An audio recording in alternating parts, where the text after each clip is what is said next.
Hello, मैं शिशिर कुमार अपने YouTube channel पर आप सभी का स्वागत करता हूं। आज की इस वीडियो में हम लोग परसेंटेज से संबंधित आय व्यय तथा बचत पे आधारित प्रश्नों को सॉल्व करेंगे और यह वीडियो लगभग हम लोग 2 पार्ट में कवर करेंगे। तो आइए स्टार्ट करते हैं आज का और क्वेश्चन को देखते हैं। जैसे आज का टॉपिक है आय व्यय तथा बचत पे आधारित प्रश्न। इसमें क्वेश्चन नंबर 32, क्वेश्चन नंबर 33 और क्वेश्चन नंबर 34 यहाँ पे लिखे गए हैं। इसमें क्वेश्चन नंबर 32 है आपका, राम का व्यय और बचत का अनुपात 3:2 है और उसकी आय में 10% की वृद्धि हो जाने पर वह अपने खर्च में 10% की वृद्धि करता है, तो उसकी बचत में कितने % की वृद्धि होगी।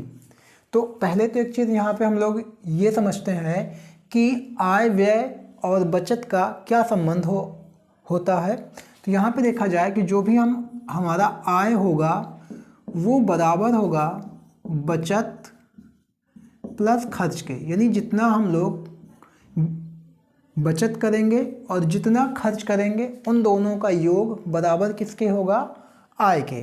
जिसे यहाँ पे अगर क्वेश्चंस में देखा जाए तो यहाँ पे लिखा गया है आय और बचत का अनुपात 3:2 है। तो यहाँ पे आप देखेंगे कि यहाँ पे व्यय दिया गया है और बचत दिया गया है। अगर इन दोनों का अनुपात देखा जाए तो क्या है आपका 3 और 2। तो अगर इन दोनों का योग किया जाए तो इन्हीं दोनों का योग बराबर किसके होगा, आय के। तो थोड़ी देर के लिए ऐसा मान लिया जाए कि जो इसकी आय होगी अगर वो 5 है तो वो 3 खर्च कर रहा है और 2 की बचत कर रहा है।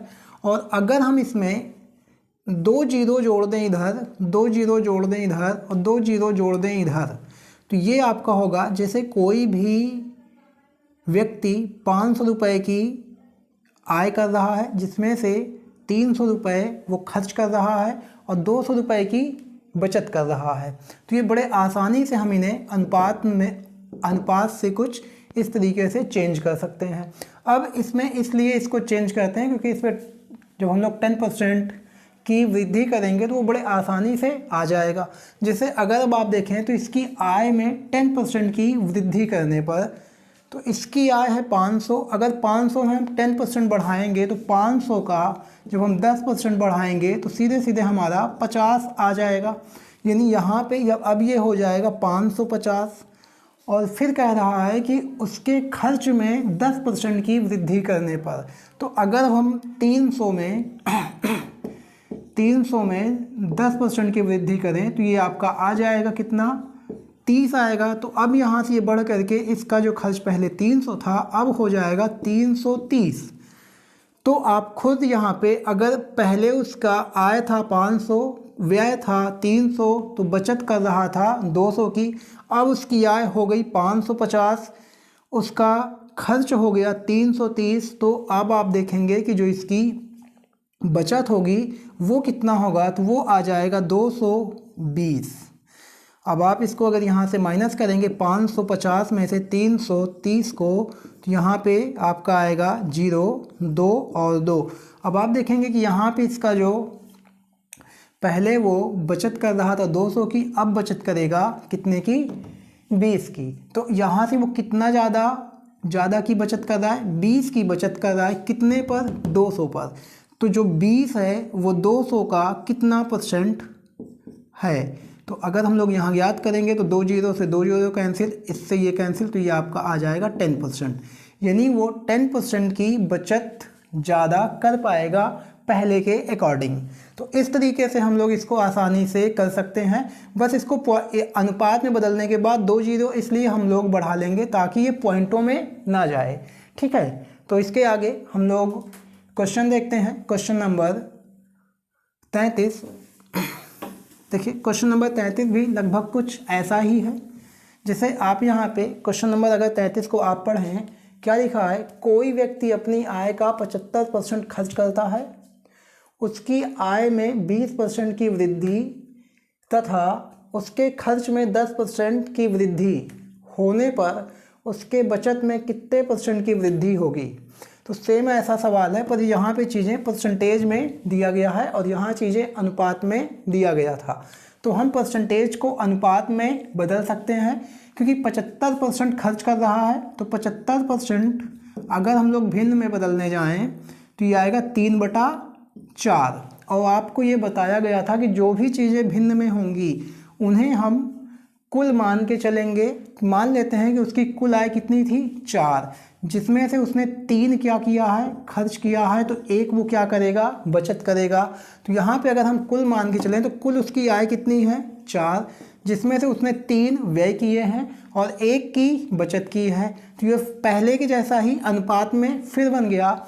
और अगर यहाँ पे हम इधर 1 जीरो बढ़ा लें, इधर 2 जीरो बढ़ा लें, यहाँ भी 2 जीरो बढ़ा दें और यहाँ भी 2 जीरो बढ़ा दें, तो अब अगर वो 400 की बचत करेगा, 400 की आय करेगा और 300 व्यय करेगा और 100 रुपये खर्च करेगा, तो यहाँ पे अब आप देखेंगे कि उसके आय में 20% की वृद्धि कर रहा है।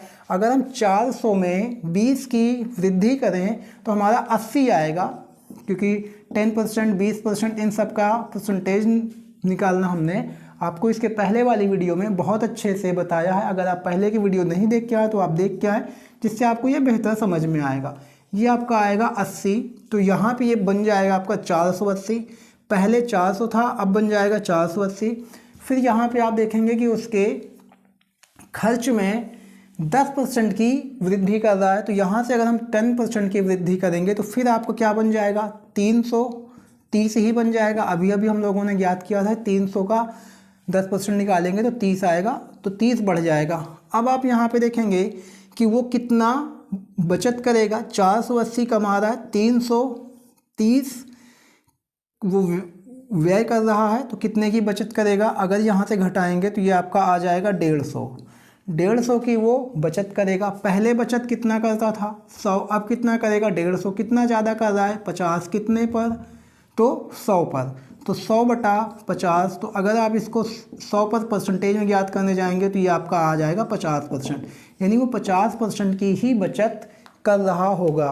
तो ऐसा ही क्वेश्चन नंबर आपका 34 भी है। 34 क्वेश्चन को आप देखें, उम्मीद करते हैं क्वेश्चन आपको समझ आ रहे होंगे। आगे देखते हैं, आपका क्वेश्चन नंबर है, सोनू अपनी आय का 15% बचा लेती है। अगर वो 15% बचा लेती है, इसका मतलब वो 85% खर्च भी करती है। यदि उसकी आय में 20% की वृद्धि होती है और वह अब भी पहले जितना ही बचत करती है, तो उसके खर्च में कितने % की वृद्धि होगी। अब ये सवाल पहले से थोड़ा सा है, लग वैसे ही जाएगा पर थोड़ा सा लैंग्वेज में अलग है।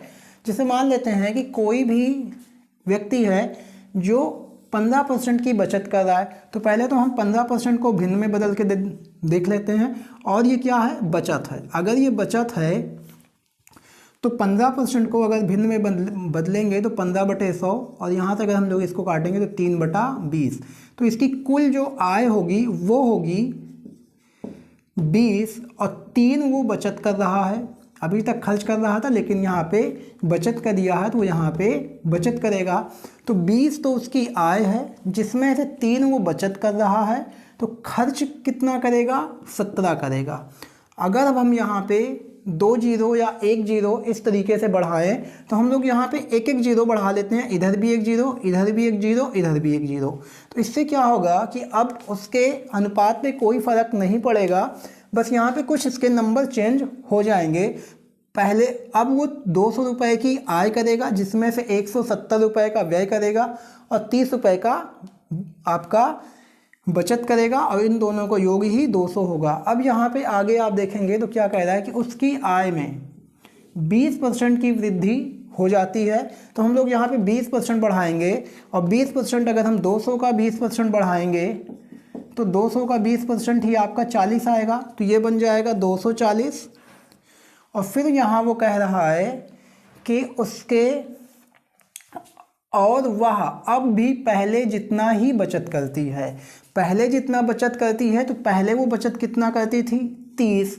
अब वो बचत कितना करेगी, तो अब भी वो बचत 30 की ही करेगी। अगर वो बचत 30 की करती है और वो जो अपनी आय करती है वो 240 है, तो अब वो कितना पैसा बचाएगी या व्यय करेगा, तो आप 240 से आप इसको घटा लें तो ये आ जाएगा 210। अब ये 210 रुपये का व्यय करेगा। और अगर आप देखें कि पहले से वो कितना ज़्यादा व्यय कर रहा है, तो पहले से वो ज़्यादा व्यय कर रहा है, तो अब 210 से इसको आप घटाएंगे तो 40 आएगा। वो 40 रुपये ज़्यादा व्यय कर रहा है पहले से, और पहले से अगर 40 रुपये ज़्यादा कर रहा है तो किस पर कर रहा है, वो 170 पर। तो 40 170 का कितने परसेंट है, तो एक जीरो से एक जीरो कट जाएगा, आपका आ जाएगा कितना 400/70। और जब आप इसको हम लोग भाग करेंगे तो ये आपका आएगा 17 दूनी 34, बचा कितना आपके पास 6, बन जाएगा 60, और 17 तियाँ 51, और बचा आपके पास कितना 9।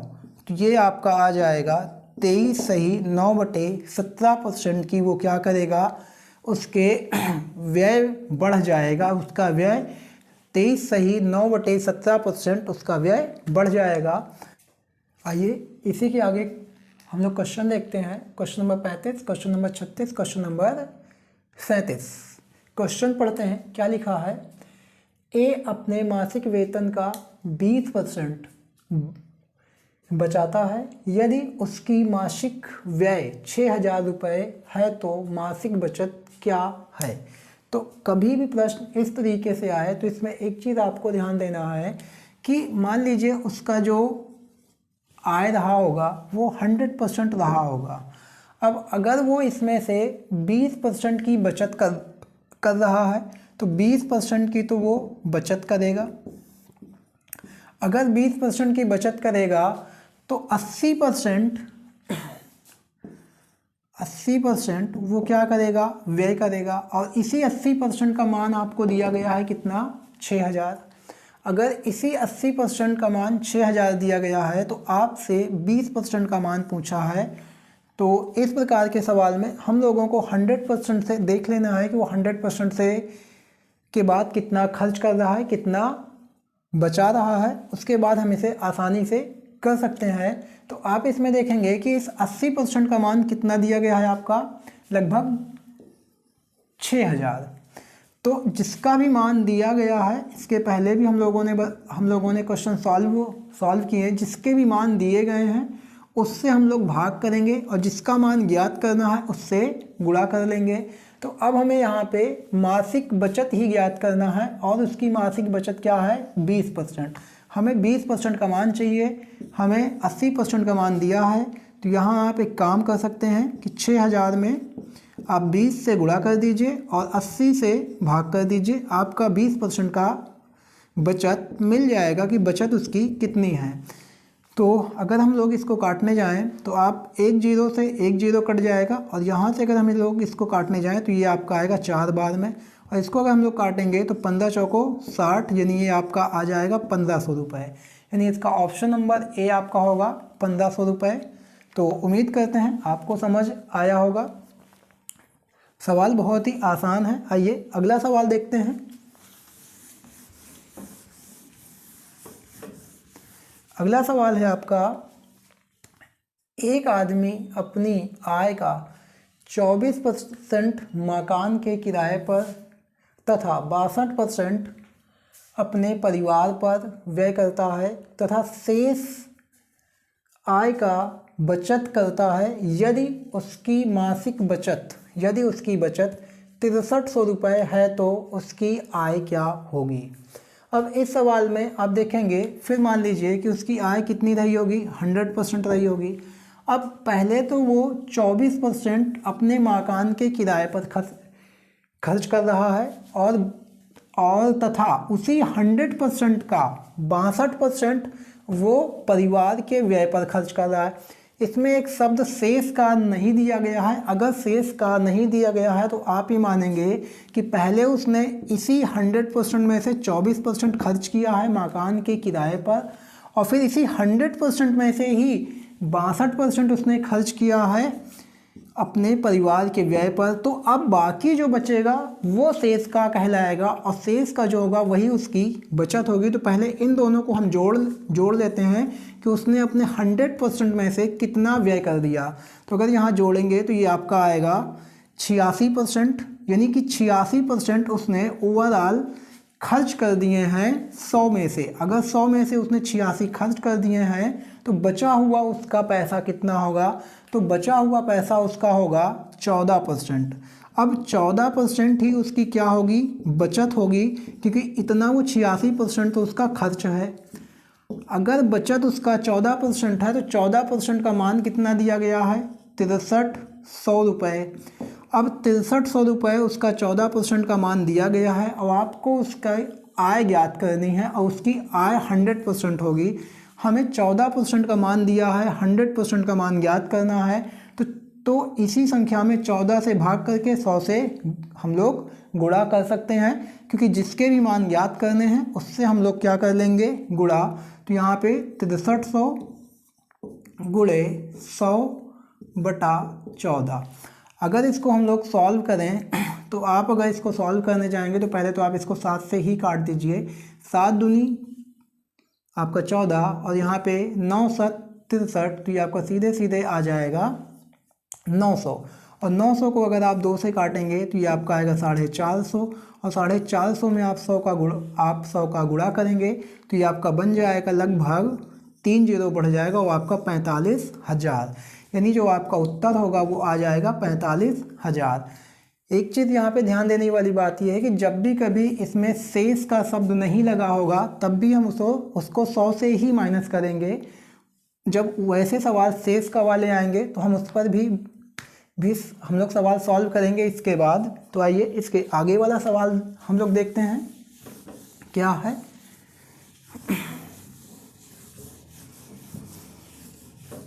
जैसे इसके आगे वाला आपका क्वेश्चन नंबर 37 है कि 2500 लोगों में से केवल 60% में ही बचत करने की आदत पाई गई। अब 2500 लोग हैं और 2500 में से केवल 60% लोग ही बचत करते हैं, बाकी 40% लोग बचत नहीं करते हैं। यदि उनमें से, अब जो भी 2500 का 60% है उनमें से भी 30% बैंक में तथा 32% डाकघर में, और शेष का शेयर बाजार में बचत करते हैं, तो शेयर धारकों की संख्या क्या है? पहले तो हमें ये देखना पड़ेगा कि 2500 का 60% कितना होगा।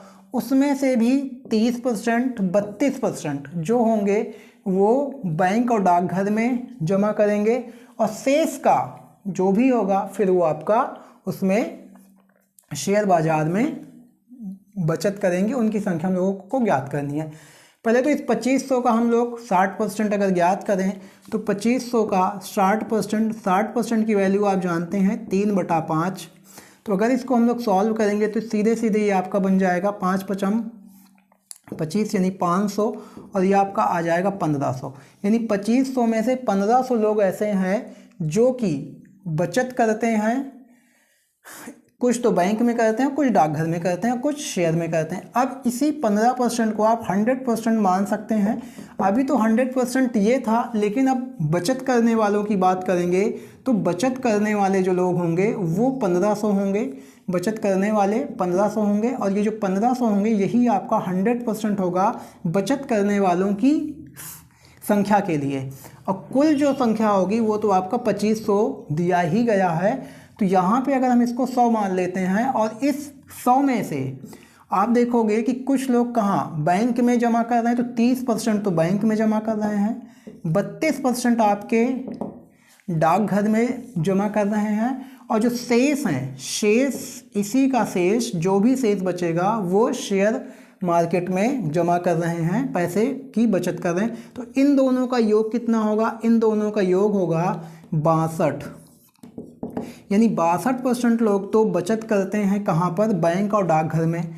62 के बाद बचे हुए जितने लोग हैं वो कहाँ, शेयर बाज़ार में जमा करेंगे।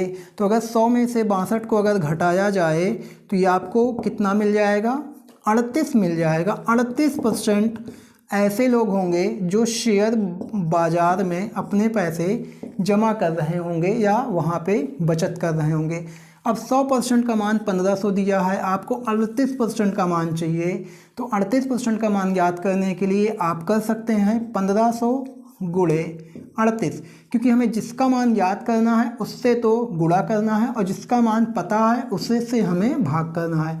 तो 100% का मान पता है 1500, 38% का मान ज्ञात करना है। तो आप 1500 में 38 से गुणा कर दीजिए और 100 से भाग कर दीजिए। 1 0 से 1 0 ये आपका कैंसिल होगा। अब आप इसको गुणा कर लीजिए। 15 8 120 के 0 हासिल आए 12, 15 3 45 और 45 में आप अगर 12 जोड़ेंगे तो 7 और यहाँ पे 5, तो ये आपका आ जाएगा 570। तो यहाँ पे 570 लोग ऐसे हैं जो शेयर बाज़ार में अपने पैसे जमा करते हैं, ऑप्शन नंबर बी। तो उम्मीद करते हैं कि इस प्रकार के सवाल आपको समझ आए होंगे, जहाँ पर हमें 100 से ही घटाना पड़ेगा और इसके आगे जो शेष का सवाल आएगा वो हम लोग आगे इसके देखते हैं। 38 39 40। अब इन प्रकार के अगर हम लोग प्रश्न देखें तो एक व्यक्ति अपनी कुल आय का 20% मकान के किराए पर और शेष का 70% घरेलू चीज़ों पर खर्च करता है, तो उसकी बचत 1800 रुपये है, तो उसकी आय क्या होगी। अब अगर इन प्रकार के प्रश्नों को अगर देखा जाए तो यहाँ पर जो भी प्रश्न दिए गए हैं आप उनमें देखेंगे कि एक शब्द आपको कॉमन मिलेगा, शेष का। और यहाँ पर भी आप देखेंगे तो शेष का, और यहाँ पर भी आप देखेंगे शेष का। अब जब भी कभी आपको इन तरीके के प्रश्न आपको मिल जाए शेष का, तो इसको इन सवालों को सॉल्व करने से पहले कुछ चीज़ें हम लोग समझ लेते हैं। जैसे मान लीजिए आपके पास 100 रुपये दिए गए हैं, ठीक है। अब 100 रुपये दिए गए हैं, अब इस 100 रुपये में ये कहा जाए कि 20% खर्च कर दिया जाए। अब 20% खर्च कर दिया जाए तो 20% खर्च करने के बाद जो आपका शेष बचेगा, क्या वो 80 रुपये बचेगा? जो शेष की धनराशि बचेगी वो 80 रुपये बचेगी 20% खर्च करने के बाद। अब जो ये 80 बचा है यही आपका शेष का है, और जैसे ही शेष का शब्द यहाँ पे दिया गया है, अब जब 70% खर्च करना होगा तो यहाँ 100 से नहीं, जो ये शेष का है ये 100% मान लेना पड़ेगा। तो ये 100% होगा, इसमें से आपको 70% खर्च करना पड़ेगा।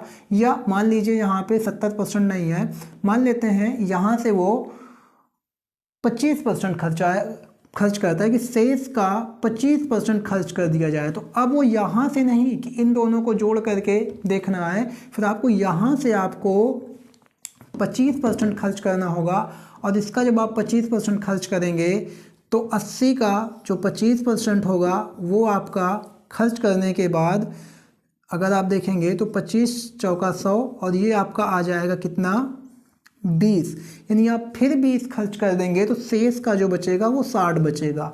और फिर अगर बोलता है कि इसका 10% खर्च करता है, तो जब इसका भी 10% खर्च कर देगा तो इसका 6 रुपये खर्च कर देगा तो उसके पास 54 बचेगा। तो इस तरीके से जो लास्ट में होगा ये आपकी बचत होगी, ठीक है। तो अब अगर कहीं पर भी शेष का शब्द जुड़ा है तो उसको इस तरीके से हम लोग करेंगे, जैसे यहाँ पे 3 चीज़ें हम लोगों को 3 यहाँ पे परसेंटेज दिए गए हैं और लास्ट में उसकी बचत कितनी आई 54 की।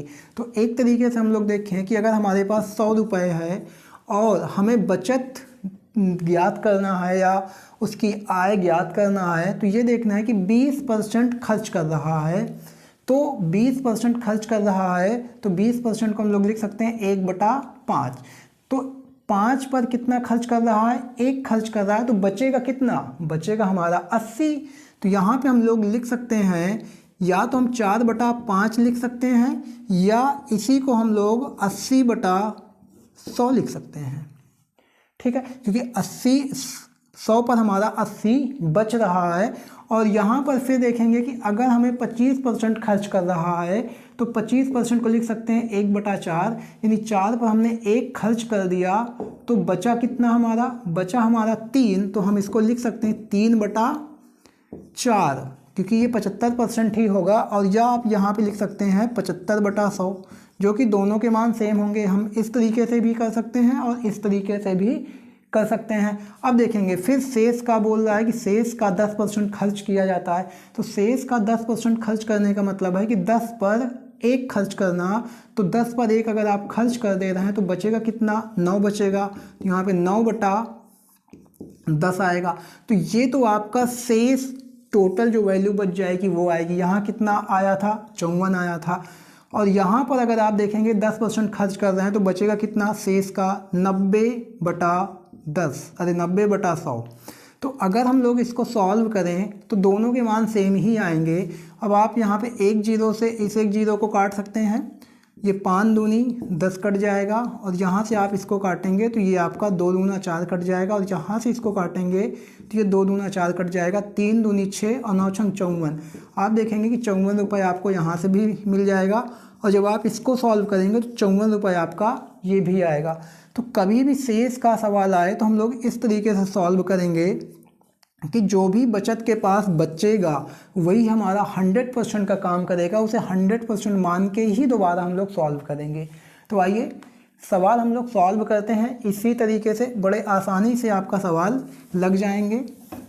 जैसे आप देखेंगे यहाँ पे जो सवाल दिया गया है, इसमें क्वेश्चन नंबर 38 क्या कह रहा है कि एक व्यक्ति अपनी कुल आय का 20% मकान के किराए पर और शेष का 70% घरेलू चीज़ों पर खर्च करता है।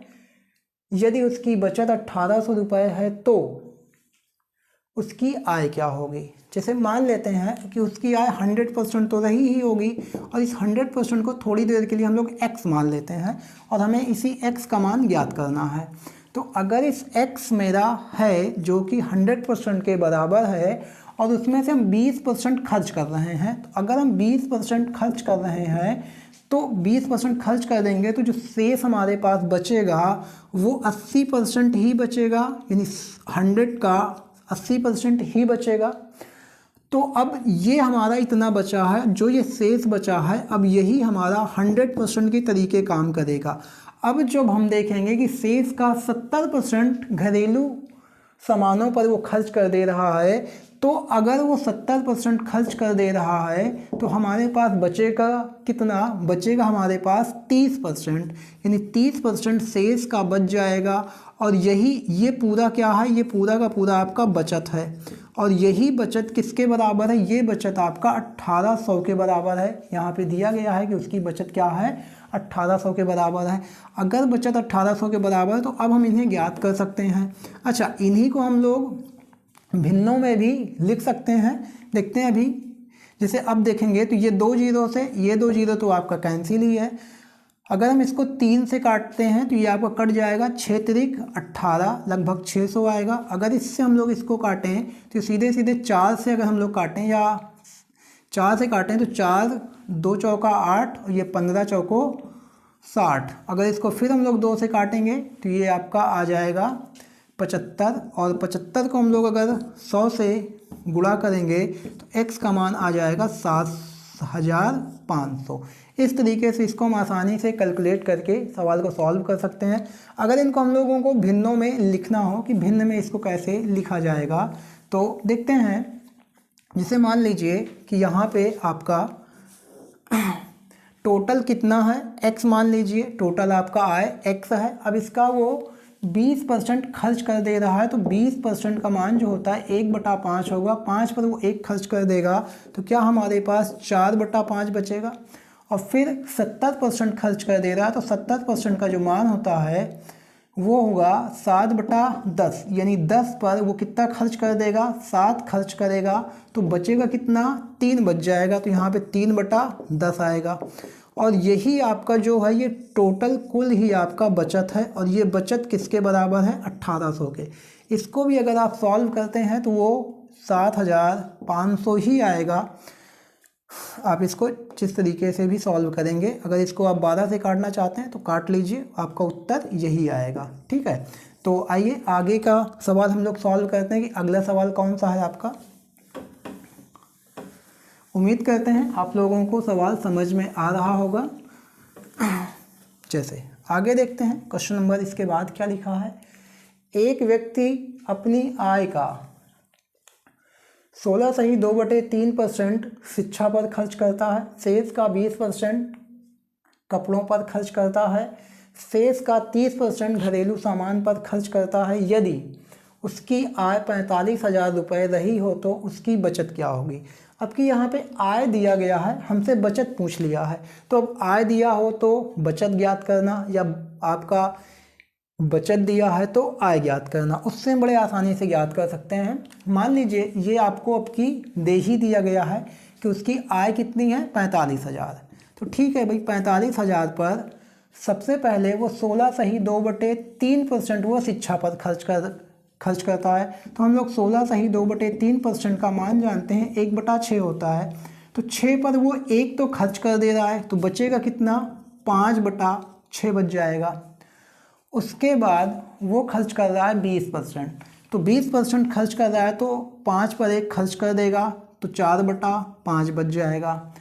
फिर वो 30% खर्च कर रहा है, तो 30% का मान भी हम लोगों को पता है 3/10, यानी 10 पर वो 3 खर्च कर रहा है, तो 7/10 आपका हो जाएगा। अब ये जो टोटल होगा ये आपकी बचत होगी। अगर हम लोग इसको सॉल्व करेंगे तो यही हमारा बचत आ जाएगा। और अगर इसे हम लोग सॉल्व करते हैं तो देखते हैं क्या आता है।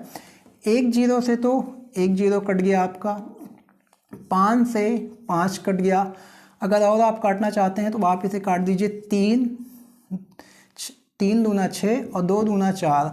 अगर अब आप इसे इससे काटना चाहते हैं तो ये आपका आएगा 15 3 45, यानी ऊपर 1500, और यहाँ बचा है आपका कितना, 7 दूनी 14। या आप इसको अगर काटना चाहते हैं तो 30 आप कर लीजिए, यहाँ पे 15 दूना 30, और 3000 का गुणा 7 से करेंगे तो ये आपका आ जाएगा 3000 गुणे 7, ये आपका आ जाएगा 7 तरीके 21,000 रुपये आ जाएगा उसकी बचत। तो इस तरीके से आप इन सवालों को आसानी से सॉल्व कर सकते हैं। आगे देखते हैं, इसके आगे का सवाल क्या लिखा है आपका।